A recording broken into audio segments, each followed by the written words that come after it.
Story 1. My landlord got not exactly what he deserved, but it sure was a rough ride for him. I had a landlord who was pretty absent. I lived in this building, a high-rise like 20 stories, for 10 plus years. He, despite living next door to me, was absent and cold personally, but cool enough. Rent was good. Our agreement was never bother him about anything unless it's an absolute emergency. Showerhead wonky?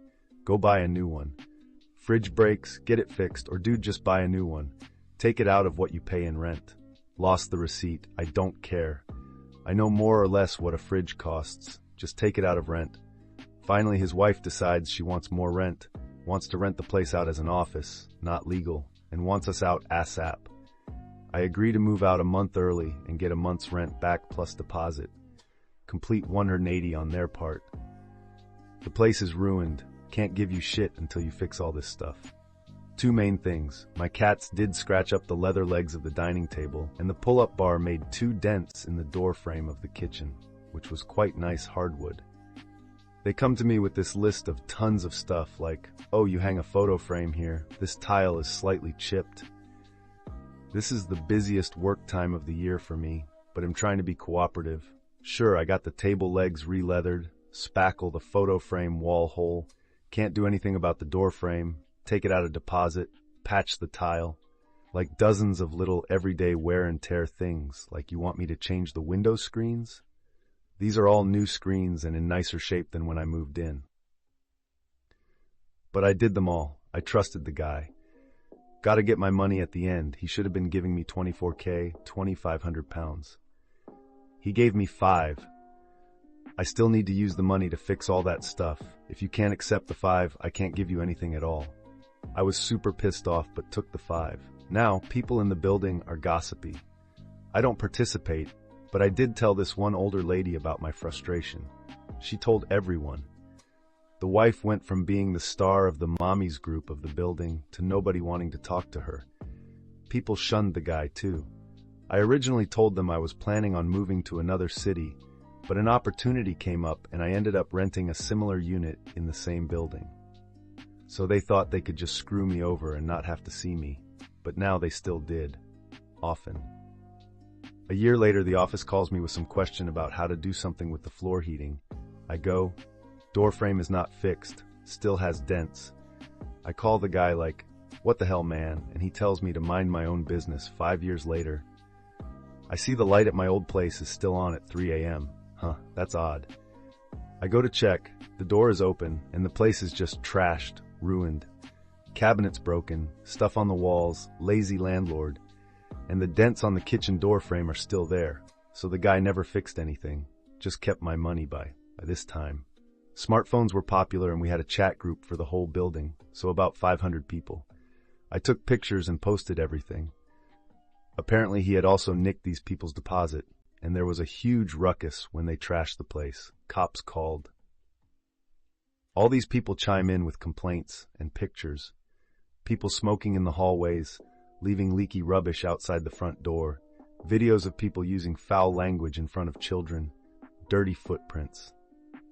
He got fined a lot for 1, creating a public disturbance, degrading the quality of the living space, 3, illegally renting a residence as an office, and to top it off, the building management wouldn't grant him permission to have workers in to fix the place. So it sat there empty for like 6 months. The fines were big too. Take 1.5 months rent from me, lose a year's rent, suck it, bro. Wow, this is quite the story. The landlord drama is intense. Imagine living next door to your landlord for over a decade, barely seeing him, and then getting hit with all these unexpected demands. It's really wild that initially, the guy was so chill, like don't bother me unless it's an emergency, and even let you take repair costs out of rent. That part sounded pretty sweet, right? The sudden flip when the wife wanted to kick you out, man, that's just unfair.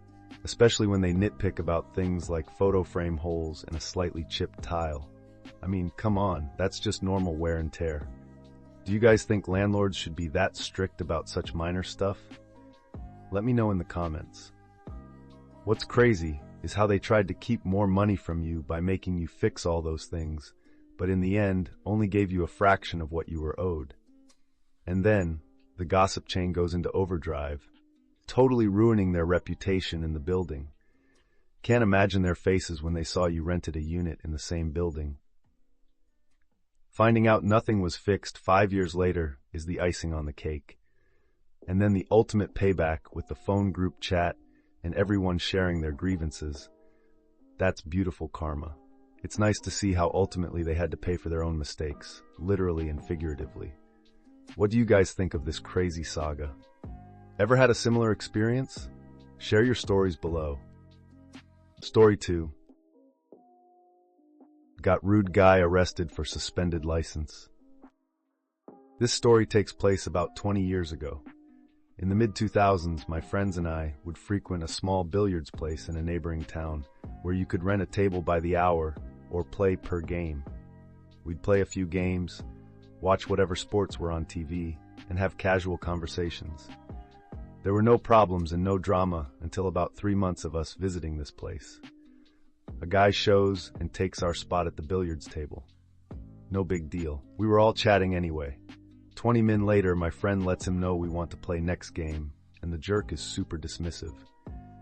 Needless to say, we didn't get in during the next game, so I politely let him know we wanted to play next.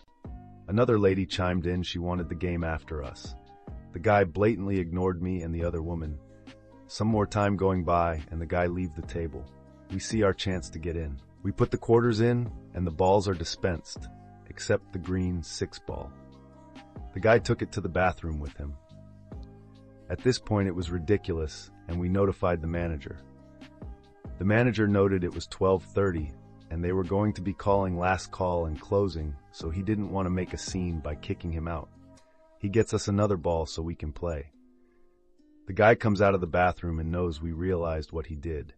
He smirks and proceeds to the patio to have a cigarette, bringing along his beer and the green billiard ball. The guy comes back in and tossed the ball he was holding onto the table, hitting a few balls on the table and messing up our game. He goes up to the bar just in time for last call. One of the friends I was with suggested we follow him home and each call the highway patrol to report a suspected drunk driver. 3 of 4 of us agree. So when he leaves, we used our trusty Nextel push-to-talk phones and coordinated several calls to the police. We provided details like license plate, vehicle make and model and color, and mentioned the car nearly hit another vehicle, was swerving between lines and driving erratically. This was under a 15-minute plan. We had no idea where the guy lived but suspected it was close as he was visiting a neighborhood place, so our time was limited. The one guy who didn't notify the police tailed the jerk and called us giddy when a police officer pulled between him and the guy and turned in his lights to pull him over. The police blotter that week included an arrested of a guy who was pulled over after multiple calls of erratic driving. He wasn't arrested for DWI, but instead for driving on a suspended license. Wow, okay, let's break this down. First off, it's set in the mid-2000s, which is kinda nostalgic, right? Hanging out with friends at a small billiards place sounds like a fun, laid-back time. Things seem to be going smoothly for the first 3 months, but then this guy shows up and just ruins the vibe. It's interesting how the whole situation escalated. I mean, not letting someone play next is one thing, but taking the green 6 ball to the bathroom? Come on, that's just petty. I can't believe the manager didn't kick him out right there. What do you guys think? Should the manager have handled it differently? Comment below. The part where he messes up your game by tossing the ball back on the table, so frustrating. And then he goes for a cigarette like nothing happened. This guy has some nerve. It's cool that you guys took action though. Coordinating on those old Nextel push-to-talk phones, that's a throwback. Following him and calling the cops was a bold move. It's interesting that while he wasn't caught for DWI, he was busted for having a suspended license.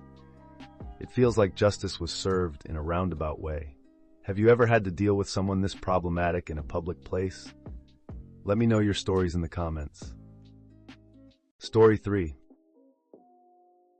A lawyer's pro-revenge on a landlord. Landlords are assholes, generally speaking. Everyone knows that. But if you think residential landlords are bad, they're nothing compared to commercial landlords. Landlords of commercial buildings are some of the cruelest, nastiest people I've ever come across. This revenge tale is about a commercial landlord and how I dealt with him. Back in the 90s, sometimes I'd go for lunch at this restaurant in the basement of our building. The place was called The Vault because it had a massive bank vault that had always been there, dating back to the days before the place was turned into a restaurant. The vault was so huge that they could seat a couple of tables in there, and you could eat dinner surrounded by rows of old, gleaming safe deposit boxes. One day I was there for lunch, and the owner took me aside. "The landlord's driving me nuts," he said. "The landlord drives everyone nuts." I was a subtenant in the same building, sharing space with an older lawyer, Aaron, and the landlord was always causing us trouble. I'd already had a few run-ins with him, and we hated each other on sight. In most jurisdictions, commercial landlords don't need court orders to get you out if you're late with the rent. Instead, they just change the locks, and you find out about it when you show up and your key doesn't work. Every time our landlord had a dispute with anyone, which was often, he'd always threaten to change the locks. He keeps demanding all this stuff for extra rent, and it's really weird, because a lot of it's really old. The restaurant owner showed me a letter the landlord had served on him earlier that day.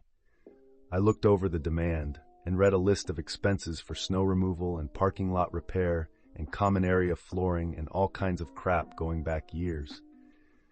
I read it all the way to the end, and there it was, the usual clause saying he was going to change the locks if the tenant didn't pay this and do that. From the wording of the demand, it looks like you've been fighting a while. Why did you wait before consulting a lawyer?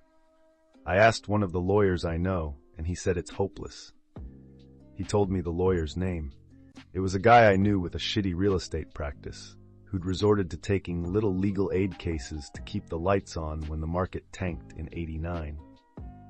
"You do something to make the landlord hate you?" I asked, because this is a bit over the top, even for our asshole landlord. "He knows I'm moving the restaurant. I think he's trying to grab as much money as possible before I go. Plus he's giving me grief over the vault." "He won't let you take it with you?" "Are you kidding? It weighs almost 100 tons, and I don't need it. But the lease says I have to remove it, and that I also have to restore the building to what it was before there was a vault. That would cost a fortune. The asshole landlord says if I leave the vault behind when I move, he'll sue." "Send your lease up to my office and let me look it over," I said. I finished my lunch, and when I got back to my office, the lease was waiting for me. It was just as bad as the restaurant owner said. The lease was a renewal of an assignment of a renewal. The original documents dating back to the shortly after WW2, when a bank first leased the place and the vault was installed.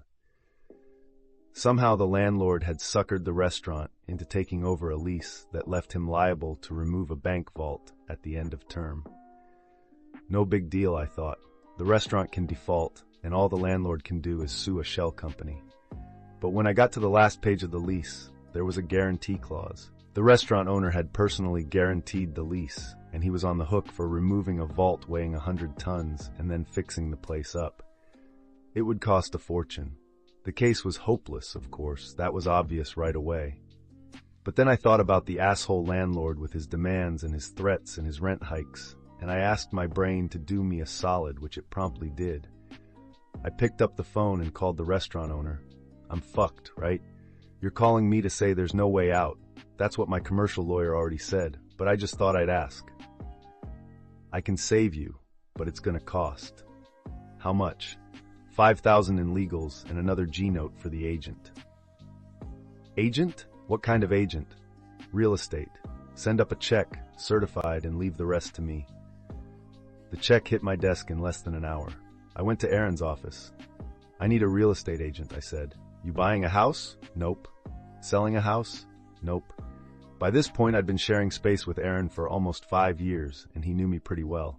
"You pulling one of your stunts again?" he asked. "Yup, but nothing that will get you into trouble." "I know a guy."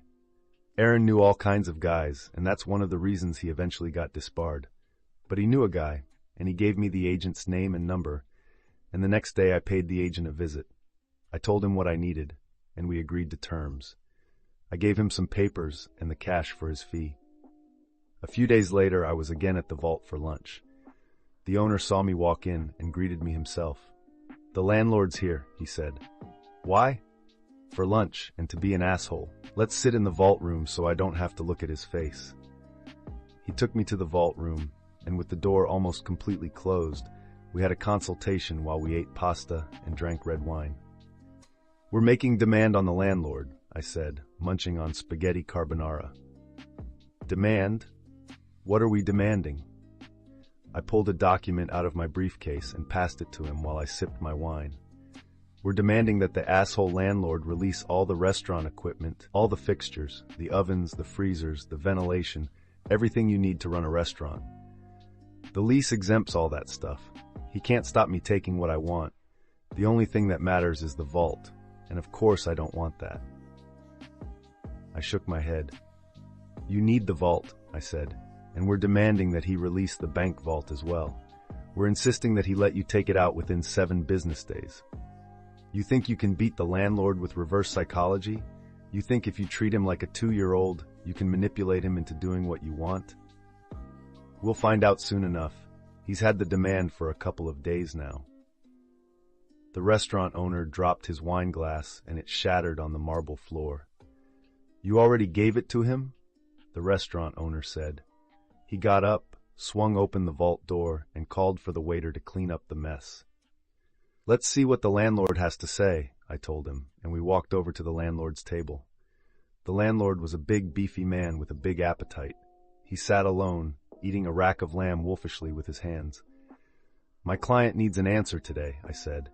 The landlord looked up at me as he chewed noisily.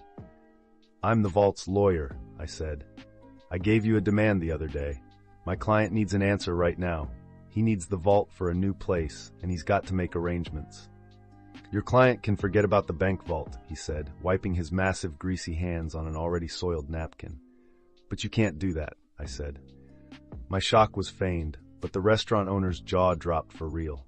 The landlord laughed at us. "I'm the landlord. I can do what I want." "I'm gonna need that in writing, because my client might sue," I said. "Sue all you like," the landlord told me. "Sue till you're blue in the face."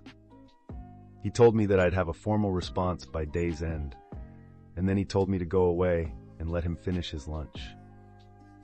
When the letter arrived from the landlord, claiming ownership over the bank vault, I brought it downstairs and showed it to my client.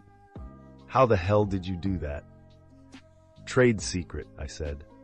The following month, the restaurant moved out and the place was empty, and that was too bad because I had always liked eating at the vault.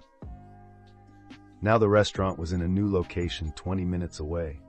They called the new place the Vault, and they'd preserved the vibe of the old place. It was very similar, except they didn't have the bank vault. The bank vault, all 100 tons of it, was where it had always been, in the basement of the building where I rented space. I showed up for work a little after that, and Aaron collared me. "The landlord's looking for you," he said. "Oh yeah? What about?" "He's really angry. He said his deal fell through." "Deal?" "He was supposed to rent the place downstairs to a new tenant, a bank or a credit union or something like that. They were supposed to come in to sign a lease, but they didn't show up." "And what's that got to do with me?" I said to Aaron, and I said the same thing again to the landlord when he managed to track me down a couple of days later. "I know you were behind this," he said, his jowls quivering. "I know it was you. That offer from the agent, it was all bullshit. Just a trick to make me keep the vault so that your client could sneak out of the place and leave that fucking bank vault behind. I'm gonna sue. If you're looking for counsel, I think I'm going to have to declare a conflict. I'm gonna sue the restaurant and that agent, and I'm gonna sue you." He stormed off. But the landlord didn't sue. Of course he didn't. He didn't have a contract to sue on, only a vague letter of intent that I'd drafted, enough to hook a greedy landlord who was used to having his way. The offer he'd received was non-binding, incapable of acceptance without the signing of a formal lease, which of course never got signed. When I left Aaron's place a year later, the downstairs was still unoccupied, with a sad for rent sign sitting in the window, starting to look faded. Wow, This story really gives you a peek behind the curtain of how ruthless the real estate world can be, especially with commercial landlords. I mean, can you believe how manipulative this landlord was? From demanding payment for ancient expenses to threatening lock changes, the guy wasn't playing nice by any stretch. What's really fascinating here is the creativity involved in getting revenge. The protagonist didn't just fight fire with fire. He used some clever legal maneuvering to turn the tables on the landlord. That bit about demanding the removal of the bank vault is genius, right? Almost feels like something out of a heist movie. Anyone else see the irony of naming the place the Vault? And hey, did you catch the part about the lawyer friend getting disbarred? That was dropped in pretty casually, but definitely added a layer of intrigue. You never know what sorts of connections people have, and it seems those connections paid off big time here. But the cherry on top? The landlord not being able to sue because the offer was non-binding. That's just a masterclass in legal strategy. It's a great reminder that sometimes brains do win over brawn, or in this case, over a big beefy landlord. What do you guys think? Have you had any nightmare experiences with landlords before? Let me know in the comments.